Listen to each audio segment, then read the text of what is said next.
evening and welcome to the November 10th, 2025 Grafton Board of Health meeting. As a preliminary matter, this is Jen Maynard, Chair of the Board of Health.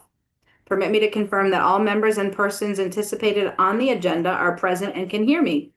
Members, when I call your name, please respond in the affirmative. Andrew Chalupka. Andrew Chalupka, present. Karen Gwastowski-Galvin. Karen Gwastowski-Galvin, present. Bill Muller. Bill Muller, present. Radhika Prabhu. Radhika present. Radhika Prabhu present. Staff and anticipated speakers on the agenda, when I call your name, please respond in the affirmative. Nancy Connors. Nancy Connors, present. Mackenzie Fokker. Mackenzie Fokker, present. Annette Garcia. Annette Garcia, present. And Bridget Hurley. Bridget Hurley, present. Great. I'd like to open the meeting. May I have a motion to open the meeting? This is Andrew Chalupka. I make a motion that we open the meeting. Second? This is Bill Muller. I second that motion. Roll call? Andrew Chalupka, aye. Bill Muller, aye. Karen Radhika. Gwastowski-Galvin, aye. Radhika Prabhu, aye. Jen Maynard, aye. Okay, this meeting of the Grafton Board of Health is being conducted remotely, consistent with the act extending certain COVID-19 measures adopted during the state of emergency. Governor Healy has further extended this act until July 30th, 2027 of the remote meeting provisions of former Governor Baker's March 12th, 2020 executive order suspending certain provisions of the open meeting law. In order to mitigate the transmission of the COVID-19 virus, the act extends the requirement of the open meeting law to have all meetings in a publicly accessible physical location. Further, all members of the public bodies are allowed to participate remotely. The order, which you can find posted to the town's website at www.grafton-mass.gov, allows public bodies to meet entirely remotely so long as reasonable public access is afforded so that the public can follow along with the deliberations of the meeting. Ensuring public access does not ensure public participation unless such participation is required by law. There are 2 public hearings scheduled for this evening's meeting. If the public has a question or comment on the agenda, please utilize the Q&A feature in Zoom. Please include your full name and address when submitting a comment. For this meeting, as we said, we're convening via Zoom, and the agenda is posted on the town's website, identifying how the public may join. Please note that this meeting is being recorded and that some attendees, all attendees, are participating by video conference. Accordingly, please be aware that other folks may be able to see you and to take care not to screen share your computer. Anything that you broadcast may be captured by the recording. Any supporting materials that have been provided to members of this body are available on the town's website unless otherwise noted. The public is encouraged to follow along using the posted agenda unless I note otherwise.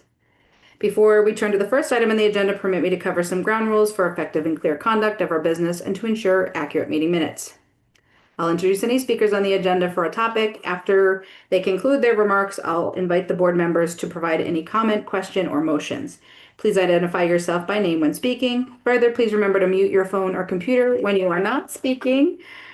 Please remember to speak clearly and in a way that helps generate accurate meeting minutes. For any response, please wait until I yield the floor to you and state your name before speaking. If members wish to engage with other members, please do so through me, taking care to identify yourself. Finally, any votes on any motions made during this meeting will be conducted by roll call vote. I think it was longer this time. Okay. First item on our agenda. Would somebody like to make a motion to open the hearing for the variance request, for the first variance request? This is Andrew Chalupka. I make a motion to open a public hearing to consider the variance request from Heart and Hand. Okay, is there a second? This is Radhika. Go ahead, Radhika. This is Radhika Prabhu. I second the motion. Roll call. Andrew Chalupka, aye. Bill Muller, aye. Radhika. Sorry. Radhika Prabhu, aye. Today I'm like speaking over everyone. All right, Karen now Gwastowski-Galvin, aye. Jen Maynard, aye. Okay. So the hearing is open for the variance request to the Town of Grafton Rules and Regulations for Body Art Establishment and Practitioners, Section 6, Part A4, dividers or partition, and section 6, part A7 hand sinks, requested by Samantha Minter, Heart and Hand Tattoo. So I think what we'll do first is, Samantha, we received your letter request, your layout of the shop, and then your sort of work plan for dealing with the portable hand sinks. I think what we'll do is open it up for comments from you, and then we'll probably have a few questions from board members, and then hopefully we'll entertain some motions at the end of that. And certainly, Annette, if you want to weigh in on anything, please do as well. So go ahead, Samantha. Hi, I'm Samantha Minter. One thing I did want to just mention real quick is I realized when I sent the floor plan, my dimensions are a little off. It's not 12 feet between each station. They're 8 to 10 feet depending on the station. So that is one change that I would have to make to that and resend. But the main thing is right now we don't use partitions between the stations. I've never really have done this in previous shops as well, but we are at a safe distance from one another where there's no issue between the stations and needing partitions at the moment because of the distance that they are from client to client. And the other one is regarding the sinks. So when I opened, I did have 2 portable sinks and a stationary sink. There were 3 of us. As I had more artists come in through inspection, this wasn't really brought to my attention, so I actually didn't realize I needed one for each person. But the other reason why I wasn't sure or wanting to kind of put a variance in for this is the distance that we have to go to the sinks is not far for each artist, that they are put between each artist. There's one section of the shop that I would actually have 3 artists using one sink. Now we don't walk through artist stations to use the sinks. We walk through like just a general walking area. But the other thing with the sinks is we do not carry bio to sinks. So in the shop, we each have our own bio trash, and anything liquid bio, we actually have a formula that's put into the liquid to solidify it and then put it into the trash. So we're not even really walking around with bio in hand. It's solely for the purpose of washing our hands after we remove gloves from our hands. So there really isn't much of a risk of having to walk to a sink to wash your hands rather than trying to put a portable sink for each station. So I was just trying to get that altered to make it a lot easier in the shop with space as well. Just a couple clarifying questions, and then I'll open it up to the board. So when you opened, you had 2 portable and 1 stationary sinks, and how many tattooing stations? 3. 3 at that time. And then now you have 7 stations, and it looks like I see 2 sinks on the diagram. 3. Is it still 3 sinks? Still 3 sinks. And the one that is plumbed is where? It is the back right sink next to the hallway and closet area. Yeah, by the slop sink. Gotcha. Okay. And then are there mounted liquid soap and paper towels above each portable station? Not mounted, but I could do that. But there is liquid soap and paper towels for each. Yes. Okay, so not mounted. Plumbed was there. Where is the fully plumbed bathroom? There's 2.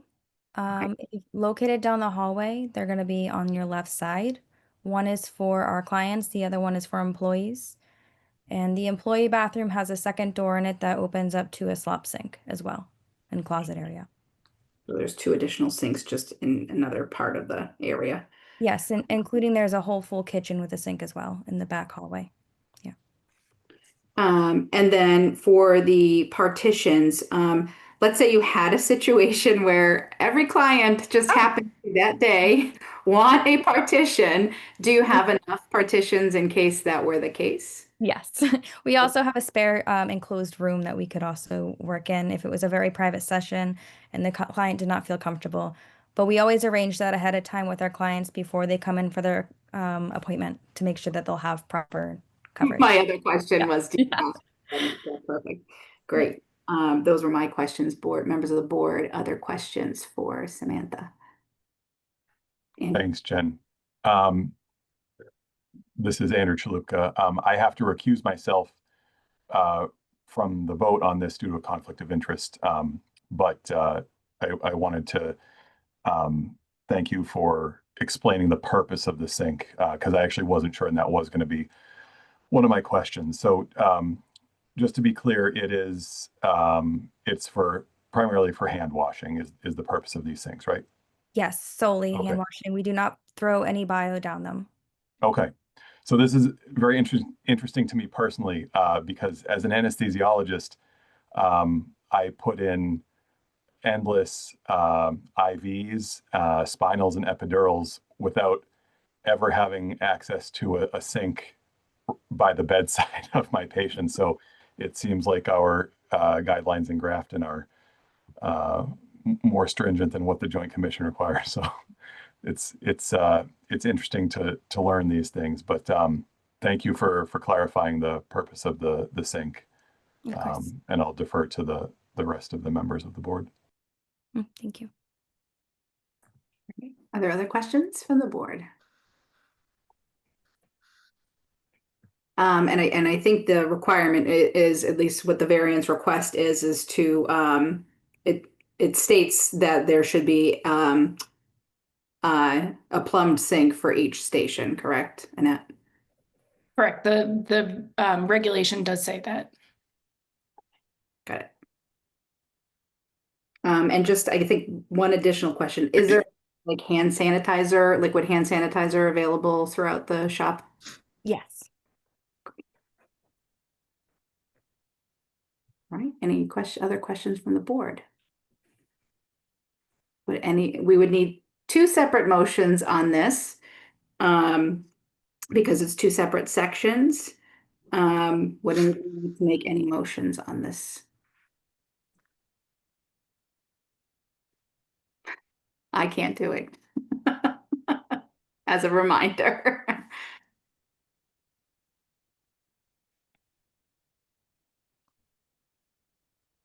I had to pull up the thing. I had closed it by mistake. I'm like, I cannot remember this off the top of my head with all the parts and stuff.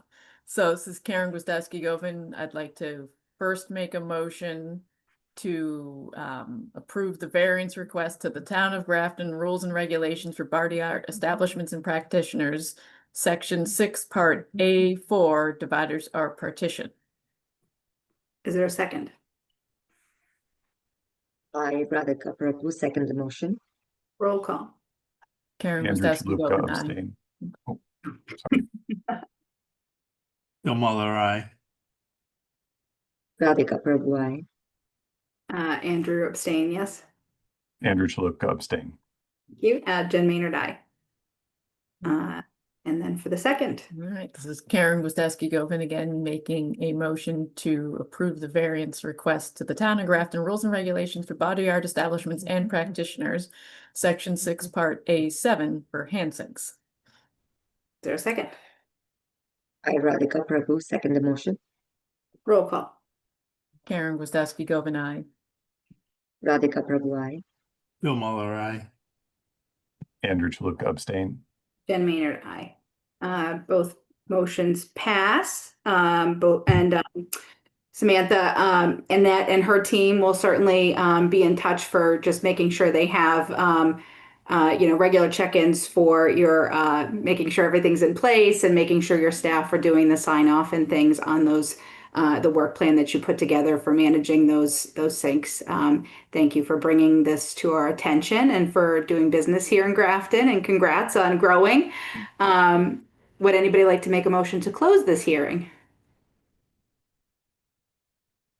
This is Karen Gwiazdowski-Govin. I'll make a motion to close the public hearing.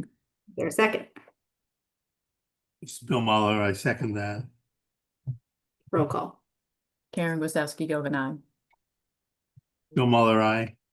Radhika Prabhu, I. Andrew Chalupka, aye. Jen Maynard, aye. All right.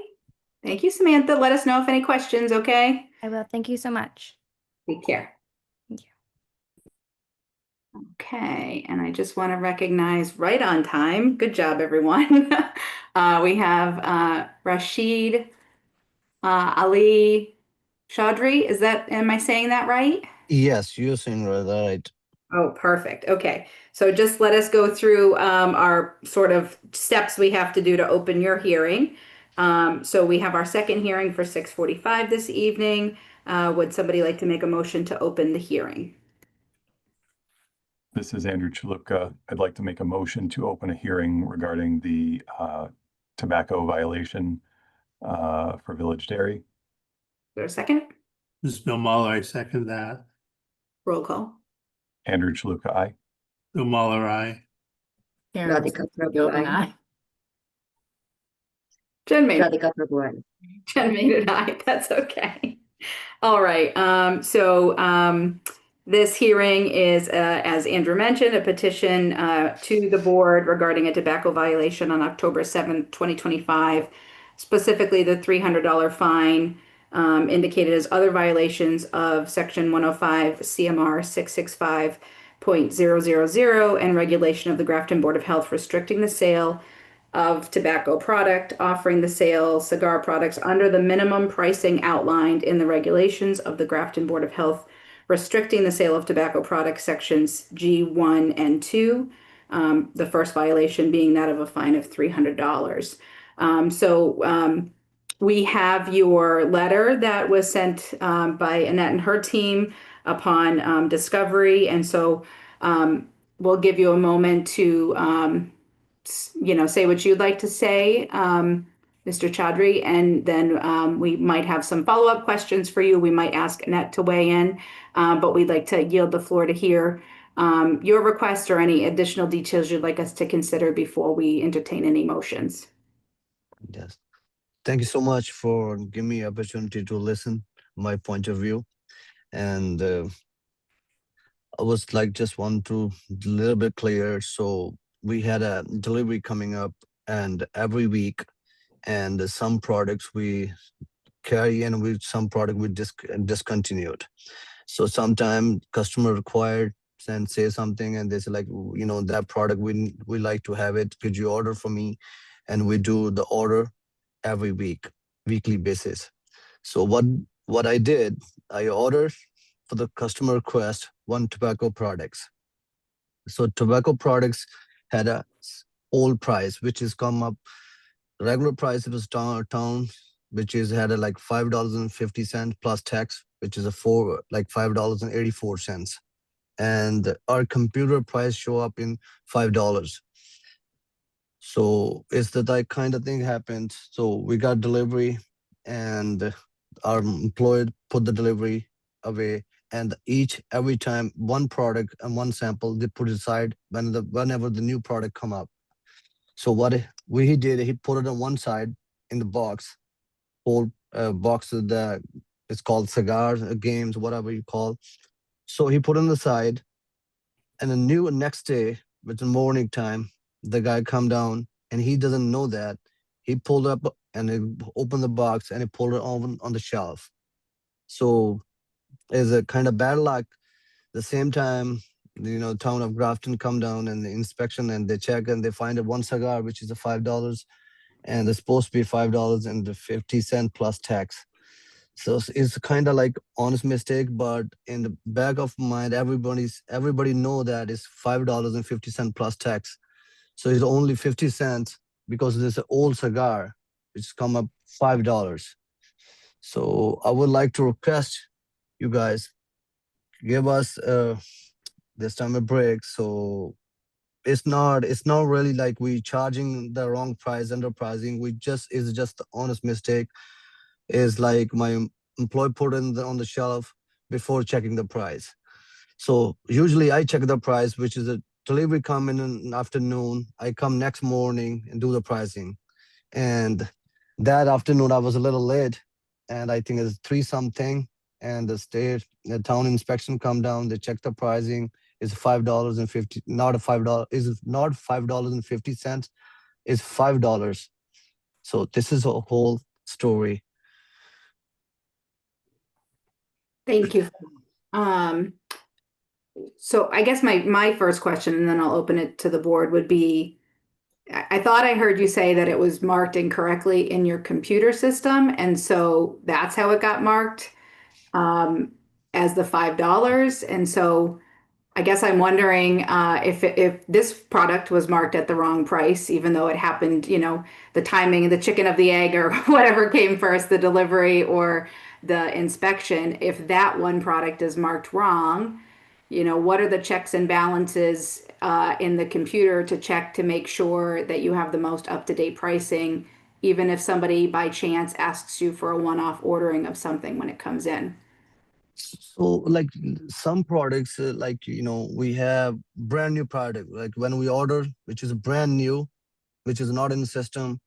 So it's just, you know, the all customer, we put on the little piece of papers in the front of that. We print the paper, we put it in the paper, say like single cigars, $5 or $2.50 plus tax.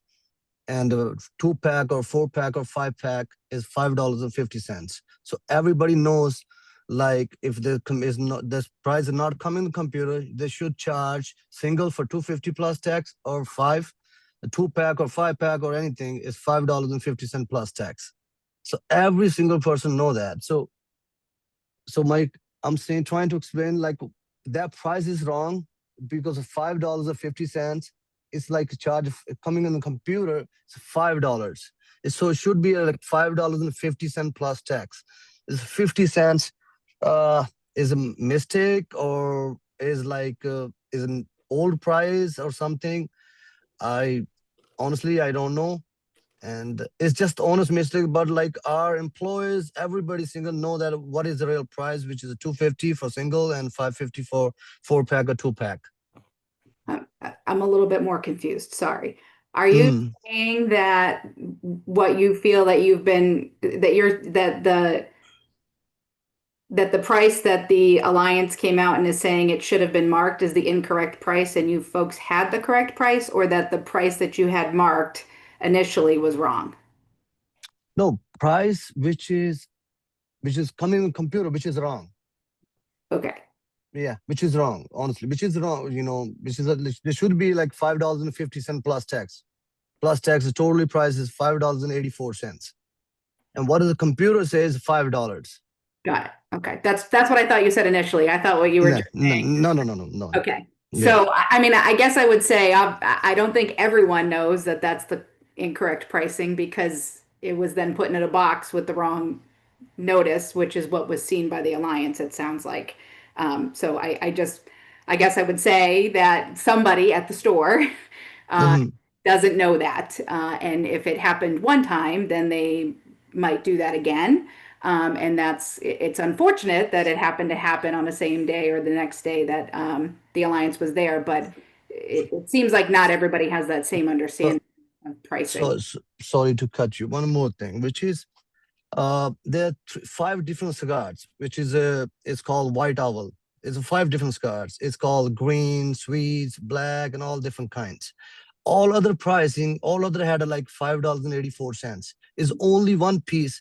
Why would we do that? If we all other price we are keeping in the $5.84. Why would we keep this only one cigar price just $5? It doesn't make sense. It's just the owner's missing. What he did, guy did, he just grabbed it in the tote and he put it on the shelf before even change the price. Pricing, whenever I come down, I change it, is we keep in everything in the tote. So we keep change the price, then go to shelf. And this guy was like, he thought this price is already done, and he grabbed from the tote and put it on the shelf. This is a whole mistake. Sure. And what I'm pointing out is that it's probably an opportunity for education, because it happens once. It could happen again, and we might not know about it. I understand what you're saying, that why would we mark this one this? But it did happen. It may have been an honest mistake, but that I'm just recognizing that when these things happen, it's an opportunity to re-educate staff on why it wouldn't make sense to put something out on the shelf that would be marked at a lower price than that, and what the risks are for that is what I'm pointing out in that point. You are totally right. I agree with you. I totally agree with you. I have to. I tried to explain them everything. I put in the note on the computer, big note in the front, which is saying single is $250 for plus tax, and 5-pack or 2-pack or anything, which is going to $550 plus tax, which is $584. And everybody knows that what the pricing charge. I have one thing, like if we making $5.84, why would we charge less money? We go for like bigger money. $5.84 is profitable. Why would we charge $5 for less money? Yeah, that's not why the regulation exists, though, right? Yeah. So, No, I understand, but like I'm just saying that like it's just the guy he grabbed that, and when I go over there and I ask him like, why would you do that? He thought like it's done. I thought everything is done. His toad is done. His toad is open, and he grabbed it and he put the shelf. He said like, I said like, if it's done, I always put in little piece of note, this thing is done, and you should put it in the shelf. Did you see the note? And he said no. I said like, we just hired the new guy, and our regular guy is on vacation for 2 weeks. That's the whole plot happening. yeah, I mean and I will say, when we've heard some of these things, oftentimes we hear it happens around staffing change, and we ask similar questions to try and prevent this type of thing from happening. So Yes. I just want to see, Annette, before I see if you have anything to weigh in, members of the board, other questions or comments? Yes, this is Andrew Shalupka. I'm somewhat confused. It sounds like it was a confluence of multiple factors, a special order, unfortunate timing, unfortunate staffing. Can I just clarify, was the item actually rung up, or was it just on the shelf, Annette? So I'm happy to answer that question. We had Thank you. Kathleen DeFore, she's with the Massachusetts Health Officer Association, conduct our tobacco inspections. And so the way that she checks prices is she has the clerk at the time that she's working with actually ring up the item. So this particular item was an item that was on the shelf and rang up for under the minimum pricing. Thank you, Annette, for clarifying that. So, Mr. Chowdhury, why was it on the shelf? You said it was a special order for a customer. Did the customer not pick it up? Like, how? You might have already said it, and I apologize if you did. Can you clarify for me why it was on the shelf in the first place? I'm happy to answer that. So usually, like in the small convenience stores, when when customer asks something like, could you order games and anything, cigars, we order, and usually like if they come up like 1 day or 2 days or 3 days, we open up the pack and we put on the shelf. Like sometimes like they want to just one sleeve. They're coming up 2 sleeves, which is 30 packs in there, and they just want to like 15 pieces. So what do? We open up that, we give them like 15, and we keep half on the shelf, so we can sell like individual, like a 2-pack or single pack or 5-pack. Okay. So that's, yes, go ahead. Thank you. When was the price entered into the computer? Was this an old product that hadn't been carried for a long time, and so it defaulted to its historical price? Or was it mistakenly entered as $5 more recently? No. I will tell you like how is our computer system work.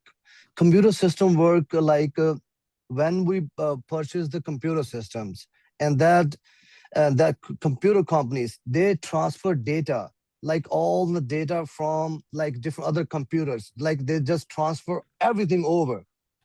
So all that product, like let's give you an example, like Monster or Red Bull. So they had like Red Bull, like 20 different flavors Red Bulls. So what they do, they transfer all the data into your computer, and then it's your responsibility you can change the pricing whatever you want. Like you want, like for example, a computer said this Red Bull is $10, but you want to sell for $2.69. You have to change that to $2.69. Yeah. In Okay, some so- state, some state, for example, that data we never know. That data come from Connecticut. The data come from Maine or different anywhere. So their pricing probably different. So like what happened? You have to update the pricing in your computer. Okay, so it just wasn't, it came with a default price and it wasn't. Exactly. So you know that why they do the pricing? Because like in so many pricing in like so many product in your store, so they transfer whole data in your computer, so you don't have to grab each one by one things and change the price I one by understand. one. Yes. I know we're at our time. I just have one more question. And then another member, Radhika, has also some questions. So my last question, in your correspondence to us, you mentioned that you were seeking for this fine to be forgiven because it was your first violation. But in fact, looking at your most recent violation, it was in 2024. Were you working for Village Dairy at that time? Are you aware that there was a tobacco violation in 2024? No, I don't. You weren't? I'm not working. I'm not working. It's like my employers working. I think is yes, you're right. You're talking about like 2024. We had some issue going on, and but I'm not working. Is one of the employees working, and we got rid of him. This guy. So you were not affiliated with Village Dairy in 2024? No, we are. You were. Okay. Yeah. Yes. Yeah. It's the same owners.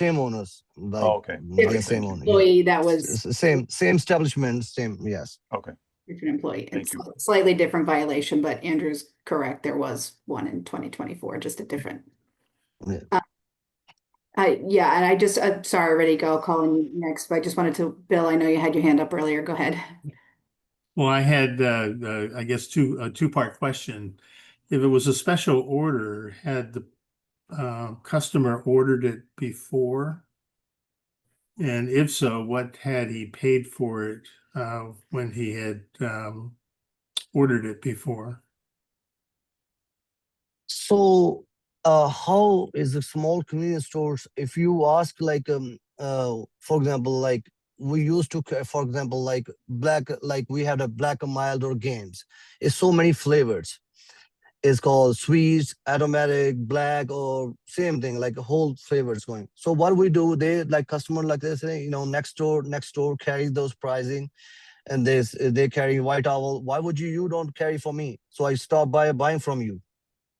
And could you order for me? And I said, like, I love to order for you. If you stop buy the beer and all other product, grocery. And he said, like, could you order for me? And I'm definitely buy for every day 2-pack or 3-pack from you. So I did order for him. So he can come down and give us more business. And because he's buying for beer or bread or anything, why would he go for a cigar for other stores? But had he ordered it before? No, we didn't order it before. Thank you, Bill. Radhika? Hi, Mr. Rashid. This is Radhika Prabhu. I have two questions actually. So you said this was a custom order for a specific request from a customer. So when you make such orders, do you buy more than what the customer has requested and have those on shelf? That's one. And the second one is with this current pricing or whatever, which was $5, which you mentioned that was incorrectly put in there. Did you sell any of those items that cost? Was it purchased? Pardon, could you explain your question again? I'm sorry. So there are two questions. The first one is you mentioned that this was a special order for a request from one of your customers. So when you make Yes. such orders, do you buy more than what a customer has ordered for and have that on your shelf? That's one. Yes. So first your question, like if the customer asks special order. So if the customer just like, if the customer pay for us, like a customer pay for like, could you order me 2 boxes or 3 boxes, and he pay in the front. And we go our computer and was distribution, and we take a look at pricing, and there are town pricing, and we tell them like it's $5.84 For example, he wanna like 15 pack sleeves. So I go like change the quantity in 15, and whatever the prices come, we charge him, and we tell him like come back and Wednesday, Tuesday, or whatever, whenever delivery days, and pick it up. And if he say like just order for me because I'm buying this product from other stores, and could you carry this product for me? Because I would usually come down and grab the 6-pack beers or bread or anything. I just stop by only one cigar to other stores. And we say like, okay, we just add one box in there for him, and we open up and we put on the shelf. If he buy for 2 or 3 or 5 or 10, whatever he likes, then his choice. Okay, so my question again is for this particular case, if this customer for, I don't know how many you ordered for this particular customer, but hypothetically, if he had asked for 15 or like 5 boxes, do you generally buy exactly 5 boxes? Or in this case, did you buy more than 5 that you had some stocked? No, Or no. that's So what, if like if it's especially like, why would we take the chance? Like for example, if the customer is like doesn't want to come and we're stuck with that product, why would you want to keep like we just start with like very low inventory? For example, in further he want more and he buying regularly, and we keep the order like each box is every week. Just depend on if he going for 1 box a week, or like after 2 weeks 1 box, or 3 weeks 1 box, and that's how we go. The like just what you say, like go with the flow. okay, so was anything sold at that $5 rate? No, so it's a very interesting thing. It's called White Owl, that product. White Owl had like 3-4 different flavors. So that only particular flavors, all other flavors, which is silver, diamond, or anything, smooth. So all that charging $5.84, $5.50 plus tax, which has come to $5.84. Only this one product, which is, I'm sorry, pardon, I forget that product name, and it's only one product which is $5. Because the data transfer, I think is the price is only coming in a computer $5. So we have to. I admit that. I'm not denying. I admit that is five. It's supposed to be $5.50 plus tax. It's only computer error because there's maybe you can call me my error because I'm late. I suppose it's my job to on time and up to date. But his only thing is the guy didn't know that. He opened that little toe and he grabbed that thing. He thought it's done. He put it on the shelf. Okay. Yeah. Okay, so that you didn't sell any of that. That's all that was. No. Great. Thank Yeah. you. All right, any other members of the board have questions? Would any members of the board like to make a motion? Or any other discussion? I think if I can just, as a reminder, the hearing for before the board today is to consider whether or not this violation took place and whether or not you want to uphold the fine. That's really what's before the board to consider tonight. And so I know I went through a little bit of the inspector, their process, but if you have any other questions about the inspection, I'm happy to answer that. Yeah, thank you. Clarification. No, you asked me something? I'm sorry. No. That's for the members of the board. No. First. One of them will make a motion, but Okay. it's helpful clarification from Annette on sort of what we're really considering, and what she's clarifying is whether or not when the inspector came out, you've described a lot of different scenarios that were happening in the store, which we've heard those types of things happening before, and so the question before the board is whether or not the violation happened. Yes. So Okay. that's really what we have to make our decision based upon. So with that, I ask, because I as the chair cannot make any motion, so I ask Okay. the members of the board if they'd like to make a motion, and we can clarify what that is for you thereafter once we hear that. Okay. Thank you. Members of the board.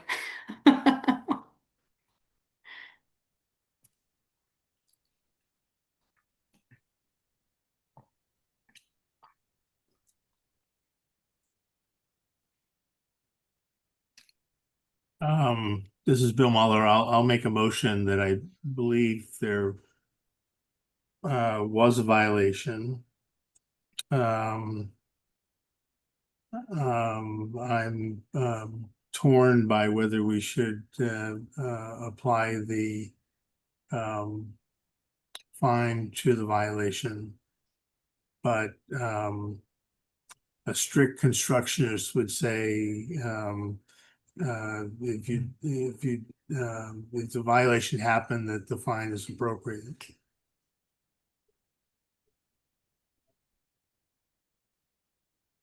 So it's more discussion. And I think that's, yeah, Annette, I think, I guess a question for you is it within the authority of the board if determine that a violation did in fact occur to withhold the fine, or must we uphold the fine if we determine that the violation occurred? The board could decide not to apply the fine, even if you find that the violation did occur. Something the board may want to consider is how that would affect future fining. If you want to, clarify that a future violation would be considered a second violation and be fined as thus, and also consider about how this might be applied to other cases that come before the board. Sorry, Jen, may I ask one last question? Yep. Mr. Chowdhury. Yes, sir. It seems to me that maybe the most relevant piece of information here is the timeline. That this occurred the very next day after the delivery. Yes. Would you, if we were to hold over the hearing, or whatever the correct terminology might be, until next month, between now and then, would you be able to produce an invoice showing that the delivery of the cigars in question occurred within 24 hours of the tobacco control agent's visit and the issuance of the violation? So you're talking about like that Would you old be able to invoice? give us a piece of paper showing that the cigars were delivered on October That day. 7th? Oh, yes. It would have been October 6th, because the inspection was October 7th at 3:50. Okay. So you could give Okay. us an invoice for our next Board of Health meeting. Yes, I tried to find that out for you. Yes. So what Andrew's proposing is that we would not make a decision today, Mhm. and that between now and our next meeting, which is scheduled for December 8th, Mhm. that you would be able to produce an invoice that has the name of this product, and that invoice would have need to have been shown as your receipt of delivery of October 6th. Okay. Okay. Essentially what he's saying is, if you're saying that it was so close and it was sort of like all these things coming together, that just shows the board that it really was within that close timeline, and perhaps Yes. mitigate some of the risk that, this was maybe sitting on the shelf for several days. And to Radhika's point, anybody else could have come in and said, I'd like to purchase this, and then it sits on the shelf and is getting sold to people at the lower price. So I think we'd still need a motion for that. But if you'd like that opportunity to try and produce that invoice or delivery receipt with the product's name and that date, Yes. would you like that ability to try and furnish that for next month? Yes, I can try to find that out, and I can talk to my sales rep, and I ask him like give me a like email or something like delivery date and everything stuff, and I can take a look. I don't want anything that Yeah. has been generated after the fact. I No, no, assume no, no. you have a Mhm. bill of lading or something that you receive with each delivery showing what you received in that delivery. I mean, that's what we would need, not something that a sales rep Right. But produced Andrea, after the fact. sorry to cut you, but the thing is that we had it's called CED, which is a distribution send us all the products, and some products we had like a mass wholesale, which is a they send him is a it's like a it's a third party. They illegally sell like games, cigars, and all that stuff. They do sell that too. So I'm gonna take a look. It's gonna come from the J Pulp. Is gonna come from that mass whole, or with which product they deliver that day. So we had like seven different people, like mass whole, and second is called Mayflower, and it's called J Pulp. So they people they delivers our stores. So we order from the different three people. Sometimes we order like if we don't find anything product from J Pulp, so we order from Mass Whole. And if we don't find that product from Mass, and then we can go for Mayflower. Sure. That's So how they work. how do you, I'm confused. So are you saying you're not sure which of the three it came from?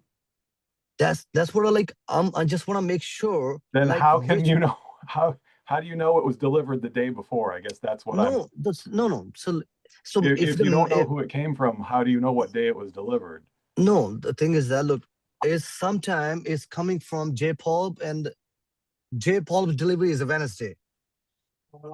Every week Wednesday we got delivery. Monday order and Wednesday delivery. But and the two other distribution, if you order today, they deliver you tomorrow because they are local. So it sounds like, I think to Andrew's point, it's not clear off the top of your head which person delivered this. I think what our point is when you furnish, your delivery receipt, Yes. it needs to be on some sort of invoice that it's clear that other items were delivered on this date with the name of that. We're not looking for an email from No. distributor or something like that. We just want to be clear that it's a very clear bill of sale with your delivery date on there from whichever distributor it came from. And then, we may have questions about that, but I think we're not looking for, the person that sells them to you to say, yes, we delivered them on this date and this is when you ordered them, because as you can imagine, that can be altered. So, we just want to do our due diligence here. Again, we want to be fair and reasonable, but we also, as Annette said, have lots of folks that come with sort of these one-off situations that come and ask for this type of consideration. And so to do our due diligence, we'll need that level of detail if you're able to provide it. If you're not able to provide it, that's certainly fine. Let Nancy know beforehand, and then we'll make our decision at the next meeting. But we'll give you until the 8th to try and furnish that to be part of our consideration of our decision. So would somebody like to, in light of that, and that where you say you'd like to try and go back and see if you can find that, would somebody like to make a motion on this? This is Andrew Chalupka. I'd like to make a motion that the current public hearing be continued at the December 8th Board of Health meeting. Is there a second? This is Bill Muller. I second that. Roll call. Andrew Chalupka, aye. Bill Muller, aye. Radhika Prabhu, I. Jen Maynard, aye. Okay. Thank you for your time this evening, Mr. Chaudhry. We'll see you in December. And as we said, if you can provide that before our meeting, it'll give us an opportunity to review in advance so that hopefully we don't keep you for so long next time. But No. Thank you so much. I have just little question before we go. Is then December 8th, which is on Zoom, or should be in the present, or there in? we can accommodate Zoom. That'll be fine, because even if we have in person, we always have a Zoom link as well. Thank you so much. Thank you. Just I want to put on here, Annette, is there anything about the due date that we have to do for Shine, or is it okay? He won't be in any risk of anything if we extend till the 8th. No, that should be fine, because the only thing would be the permit renewal before December 31st. So extending to the 8th is okay. Okay, great. All right. Thank you We'll so much. see you again on the 8th. Thank you for coming. Thank you. Okay. And may I have a motion to close this hearing for this evening? This is Andrew Chalupka. I make a motion to close the public hearing. Second. This is Bill Muller. I second that. Roll call. Andrew Chalupka, aye. Bill Muller, aye. Radhika Prabhu, I. Jen Maynard, aye. Thank you, everyone. Thank you. Could you imagine if we left that open until that wouldn't have been good from a procedural perspective. All right, on to other business. We'll try and move us along as quickly as we can. Annette and the Alliance team, updates for us this evening. What you been up to? Yeah, definitely. So we're in the final stages of writing the intermunicipal agreement for the Public Health Excellence Grant. So we got final legal approval on it, worked with all of your town councils and town administrators. So at the December meeting, we're going to be presenting that before you as the Board of Health to kind of discuss what it entails, how it sets up our advisory board structure and our governance structure. And then be seeking your approval on that. So just kind of a heads up of, that's our big legal piece for really establishing this collaborative under the Public Health Excellence Grant. So that's coming down the line. I'll let Mackenzie, if you want to give some updates on the numbers of inspections. Yes. Okay, so it's been a little while since we met. So since the last meeting that we had, we've had for food inspections, there have been 24 routine inspections, 2 re-inspections for previous violations, 11 temporary inspections, so pre-op temporary event inspections, and then 1 inspection related to a complaint. For housing, we had 1 routine inspection for U Inc., a complaint, so an inspection for a complaint, and then a re-inspection for that complaint. And then for nuisances, we've had 10 inspections and then 1 re-inspection for a previous complaint that has been resolved. Great. And Mackenzie's been busy. Grafton is all up to date on inspections for their routine inspections. So have been really good about getting through all of that backlog that we kind of had later in the summer. So that's been excellent to see. And then Bridget, if you have any nurses updates. Yeah, so as far as the nursing perspective goes, we're continuing to monitor the respiratory illnesses, flu and COVID, which remain low at this time. They're low within our district, but also across the state. There has been a few cases of norovirus that I've tracked between the 3 communities. I'm not seeing more in one compared to another. And speaking to some of the infection preventionists at the hospital, they're also seeing an increase of norovirus, which is a little bit early compared to previous years. So just stressing the fact of good hand hygiene, using soap and water, trying to avoid the hand sanitizer when you're sick, doesn't kill the norovirus. So continue with the hand hygiene, using soap and water for that one. I held my first blood pressure clinic at the senior center on October 16th, and we will do the next one is next week. It was great to meet everyone there. It was a good turnout, so I'm happy to continue doing those. And then Annette and the collaborative, we created a food resource guide. It's on the website, so anyone can access it by going to the town website and going to the health department section. And it just helps residents identify federal, state, local food support programs and assistance. Thank you, Bridget. For some of the longer term kind of outlook of our collaborative, we have posted a public health specialist position. So this is going to be 50% of that position is going to be what's called the shared service coordinator. This is a grant required position to handle all the administration of the Public Health Excellence Grant. So by contract, we have to hire this position. However, to best utilize that staff time, we've combined it with some responsibilities related to outreach and capacity building. So we're really looking for this new position to help be a liaison between the health department and our community partners to expand the type of programming we're able to offer for our communities.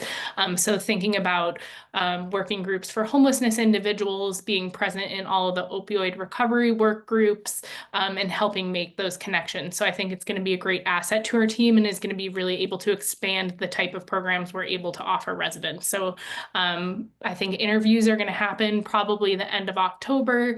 And then ideally in my utopia world, we'll have somebody started in the new year. So we'll see if we can stick to that schedule. But that's, I think, most of the updates, but happy to answer any questions. That's awesome. You've only been a little busy, it sounds like. Great job getting everything up to date and on track. That's great to hear. Members of the board, any questions for the team? Exciting work. Great. Oh, well, we just love motions tonight. It looks like we need to make an appointment to as an agent of the Board of Health. If folks have that on their agenda. Yeah, so Michael Sager, he's our second inspector. He started October 6th. He wasn't able to make it tonight, but we're just looking to have him appointed so he can help conduct inspections in Grafton. Excellent.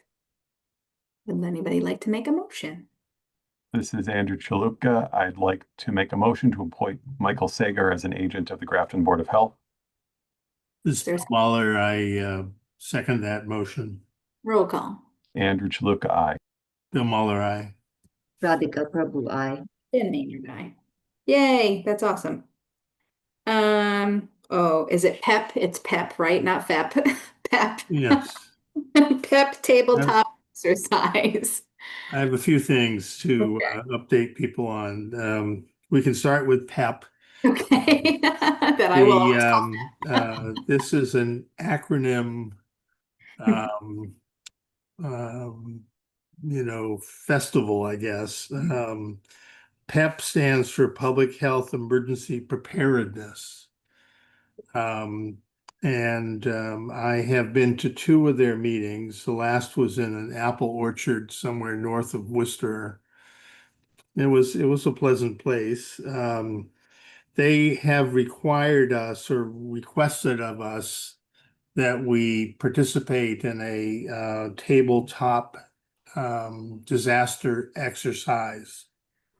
I think in a previous meeting I had put forth the proposition that the Grafton Emergency Management Agency had done something which seemed to fit the bill, but it doesn't apparently pass muster with PEP. So this tabletop exercise is going to happen on the 20th. It'll be in the morning from about 9 to 10:30. There's a registration for it. I don't know what the disaster will be, but I do think it would be to our benefit to participate in this. I do think it needs to involve people from EMS and the fire department, police department as well. And the Emergency Management Agency does have a meeting coming up, I think, in the next week.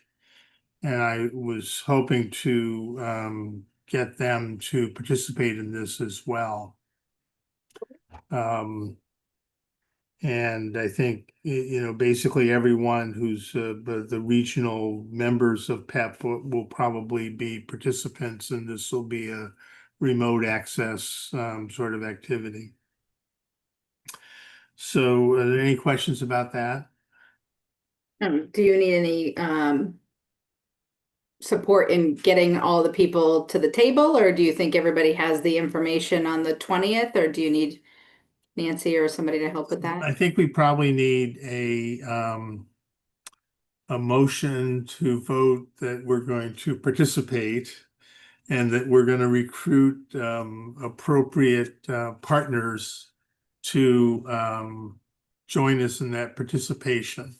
How's Okay. that? That makes sense. And it's November 20th, is that what you said? Yes. Yes. 9 to 10:30. 9 to 10:30. Okay. Now, in other things, I did mention there is an emergency management agency, which I attended a meeting.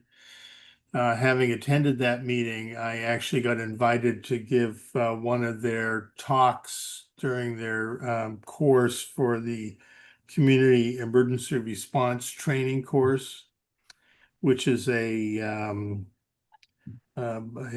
federally sanctioned course. The person who's in charge of that is Kathy Cedarberg here in town. And so I think we need to reach out to Kathy to get her to participate in the table talk exercise next week. Other things that have happened, the Grafton Opioid Recovery Community Partnership, the CORE-ship, continues to meet. I think we've made some progress. We continue to work with the GAP organization. It took me a while to figure out what GAP stood for. It's a Guided Addiction Access Point organization. They have been giving us reports about how they've used the funds that we've granted them. We still have a substantial amount of money from the settlements that will continue to be augmented as we're going forward. But I do think we're making some progress there and have made more progress than both other organizations have done. Finally, I attended my first institutional biosafety committee meeting of the Tufts Veterinary School. I didn't really know what to expect, and it actually is. It was online, and the person who was the coordinator of it actually was at the Cummings Veterinary School, and he is actually somebody who's a PhD who studies bird flu. So he's certainly dealing with a topical subject, but it included all 4 campuses of Tufts. So I heard about things that were at the medical school, things that were at the main campus, things that were on the other Boston campus as well. They obviously are very heavily regulated by the federal government. So most of the presentations were just saying that they were compliant with the rules and regs that they were following. There was no mention of cutbacks of funding or anything of that sort. So, but this is biosafety. So I guess I'll participate in another one sometime. But it was interesting. You've been busy too, Bill, huh? Yeah, well, you know, I'm living the retired life. I agree, Jen, and I would just like to thank Bill for taking so much on his plate. You know, because we'd be in trouble without him. So thank you, Bill, for all you're doing. Yes, Oh. thank you. We were just talking earlier about how it's definitely tough to try and get all these things accomplished, and yeah, absolutely, we appreciate all the Well, I work. think the other thing is a lot of these things happen during the normal workday hours. So, I mean, I don't know how it would be manageable, really. Yeah, that's certainly, sometimes we have flexibility, but it's tough. Obviously, having an alliance back has been super helpful, but For there's sure. Yeah, there's still absolutely. tons of other things to happen. So Right, we appreciate that. right. We know that Dan did a lot of that stuff as well. I do run into Annette and other people at some of these meetings. So, Yeah, that's good. Annette, did you have anything to add on the PEP stuff? I saw you come off mute. Yeah, well, I just wanted to say, so I'm helping Shrewsbury with theirs, kind of like in terms of the administrative of a specific plan has to be written for this exercise. And so I'm happy to go through and write that for Grafton so that it can be practiced in this exercise. And then I'm also happy to help coordinate getting all of those key partners together.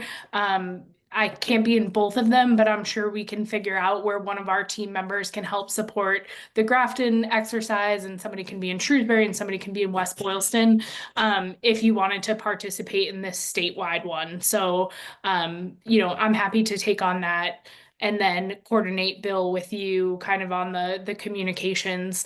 I have a little bit of background on what the exercise is going to be. So the tabletop exercise is going to be based on an extreme heat event and then be touching on telecommunication failures.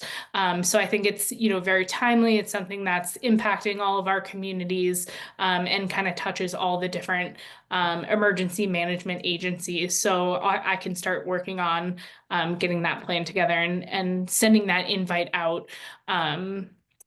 I think the best format for this, from what I've heard, is if the town meets in one specific place. So all of those key stakeholders meeting in Grafton in a single room. And then essentially the state's going to be running the exercise. They'll mute everybody so that you can answer questions for your town specific plans in your little room. So I'll communicate that with folks as we're setting up a space. Okay. And I think I'll try to get a hold of Kathy Cedarberg tomorrow. Okay, yeah, great. And we can touch base offline, Bill, to coordinate that, to get all the ducks in the row for that. Okay. Perfect. Do we need a motion to participate in the 20th? Do we? Probably not. Probably I don't not. think so. We'll just proceed. Great. They said Awesome. we had to do it. We're going to do it. We're gonna do it. I love it. Compliance is a good thing. In important things like this and emergency preparedness. Excellent. And you covered your opioid recovery community partnership update. Very quick update on the ambulance subcommittee. I can't talk anymore. We have a date on our calendars for 12/17, 1 to 3. We're going to be engaging with the housing stakeholders where we had seen some uptick in calls.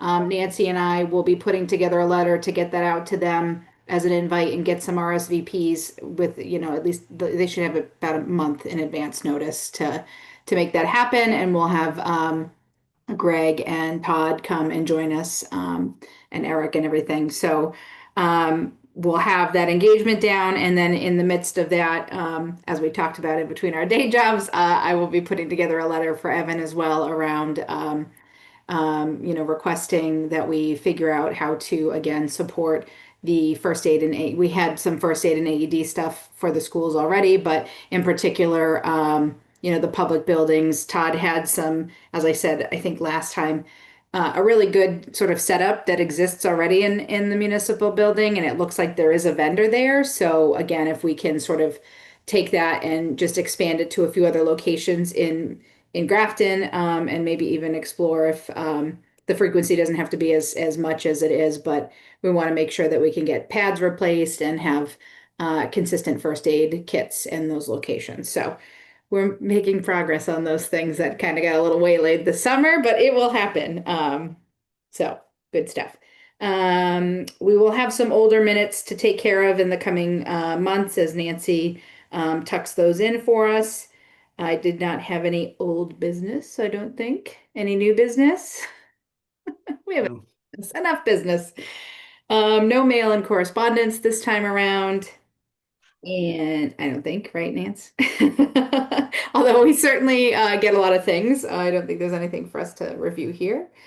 And then upcoming meetings, as I mentioned, we have through March scheduled. December 8th is our next meeting. As we said, we'll do the public hearing first up on the docket and then go in through our regular updates. Does anybody have anything else? Aren't we an efficient group? Look at how quickly we got through all those things. Great discussion as always. Would anybody like to make a motion? This is Andrew Chaluka. I make a motion to close tonight's meeting. Second. This is Bill Muller. I second that. Roll call. Andrew Chaluka, aye. Bill Muller, aye. Radhika Prabhu, aye. And Maynard, aye. Thanks, everyone. We'll see you on December 8th.